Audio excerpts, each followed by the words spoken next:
Ito naman hong 20 pesos per kilo na bigas. Aba, available na rin daw ho yan sa transport sector simula bukas.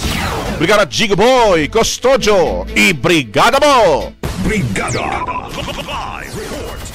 Mas pinagaan na ang bigat ng gastusin para sa mga nasa transport sector dahil ilulunsad na ng Department of Agriculture ang Benteng Bigas Meron Na program kung saan nasa mahigit 57,000 na tsuper at operator sa 5 pangunahing lungsod ang unang makikinabang. Simula bukas September 16, magiging abot kaya na para sa mga bus, jeepney at tricycle driver, pati na rin sa mga operator ang bigas na nagkakahalaga lamang ng 20 pesos kada kilo. Kasama ng DA sa pagpapatupad ng Department of Transportation, DILG at LTFRB na siyang tumulong sa pagtukoy ng mga benepisyaryong tsuper at operator. Bawat kwalipikadong benepisyaryo ay maaaring makabili ng hanggang 10 kilo ng bigas kada buwan sa subsidized na presyo. Kabilang sa pilot cities, ang Quezon City, Navotas City, Angeles City, Pampanga, Cebu City at Tagum City. Itinalaga rin ang mga distribution centers gaya ng PFDA sa Navotas, Bay at Agricultural Development Center sa Quezon City, AMAD Office sa Tagum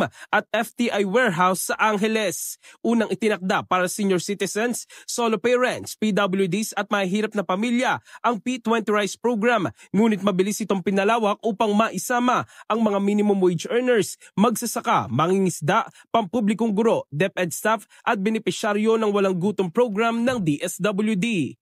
In the heart of changing lives, ako si Brigada Jigo Custodio ng 105.1 Brigada News of Manila, the Music and News Authority. Ang bahaging ito ay hatid sa atin ng Standout ES4 Capsule. Simulang tuparin ang pangarap ng iyong anak. And stunting now,